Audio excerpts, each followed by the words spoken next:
MIT technology review Pakistan کے news studio میں خوش آمدید. میں ہوں آپ کا میزبان GM شاہ.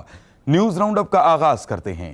بلیٹن کے آغاز میں آپ کو بتاتے ہیں کہ پاکستانی company Paces lab biometric solution کا جدید نظام متعارف کروائے گی. یہ نظام چھوئے بغیر کام کرنے کا حامل ہوگا.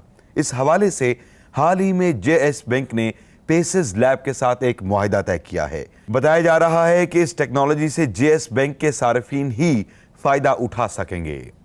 امریکی ماہرین نے ہاتھ سے کنٹرول ہونے والا ڈرون تیار کیا ہے. اس ڈرون کو اڑانے کے لیے اس کے پاور بٹن پر 2 مرتبہ ٹیپ کیا جاتا ہے، جس کے بعد یہ آپ کے ہاتھ سے اڑ کر جیسچر موڈ میں چلا جاتا ہے، یعنی اب آپ اسے کنٹرول کر سکتے ہیں. اس ڈرون میں جدید سینسرز نصب کیے گئے ہیں، جن کی بدولت یہ نہ صرف آپ کے ہاتھ کو سینس کرتا ہے بلکہ اپنے اطراف کی رکاوٹوں کے بارے میں بھی آگاہ رہتا ہے. اس ڈرون کو DJI اسپارک کے نام سے منسوب کیا گیا ہے.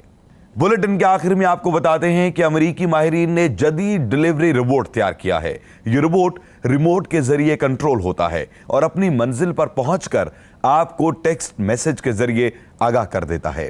اس روبوٹ میں جدید سینسرز نصب کیے گئے ہیں، جن کی بدولت یہ اپنے اطراف کی رکاوٹوں سے آگاہ رہتا ہے. اس کے علاوہ یہ 4 میل فی گھنٹہ کی رفتار سے 3 میل تک سفر طے کر سکتا ہے. اس کے ساتھ ہی MIT ٹیکنالوجی ریویو پاکستان کے نیوز اسٹوڈیو سے اپنے میزبان GM شاہ کو اجازت دیجیے. اللہ نگہبان.